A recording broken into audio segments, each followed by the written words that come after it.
Hello everyone, this is Saurabh bhaiya, CEO and physics mentor at Vidya Mandir classes.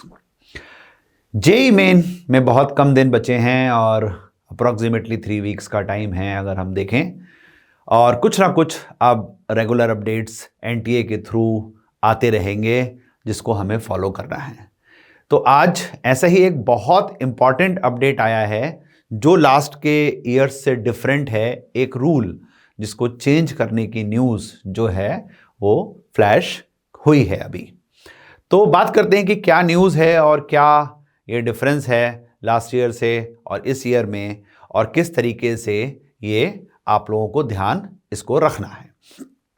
एक तो बहुत different चीज़ इस बार ये हुई है कि लास्ट ईयर के कंपैरिजन में नंबर ऑफ कैंडिडेट्स जिन्होंने जेई मेन में रजिस्टर किया है वो हाई हो गए हैं। अप्रॉक्सीमेटली 12.7 लाख कैंडिडेट्स ने इस बार जेई मेन सेशन 1 के लिए रजिस्टर किया है।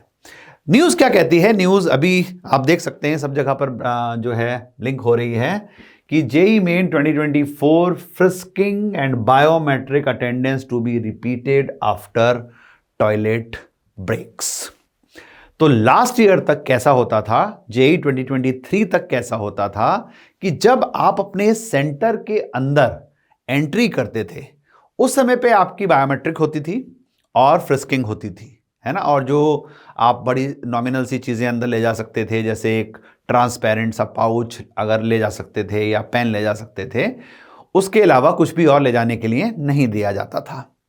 अब क्योंकि अनफेयर मीन्स का शक बढ़ता जा रहा है, चीटिंग का शक बढ़ता जा रहा है, तो इस बार एनटीए डायरेक्टर सुबोध कुमार सिंह ने एक स्टेटमेंट दी है और वो क्लियरली कह रहे हैं कि candidates appearing for engineering entrance JEE Main will have to undergo frisking and biometric attendance after toilet breaks as well as to the National Testing Agency officials। मतलब अगर आप अपने पीसी को, अपने सिस्टम को छोड़कर जाते हैं बीच में टॉयलेट का यूज़ करने के लिए, तो आप ये मान के चलिए कि जो टॉयलेट में आपके जाने में जो समय आप लगा रहे हैं उसके अलावा भी आपको टाइम लगेगा, यानी दोबारा से फिर बायोमेट्रिक होगी और दोबारा से फिर फ्रिस्किंग होगी।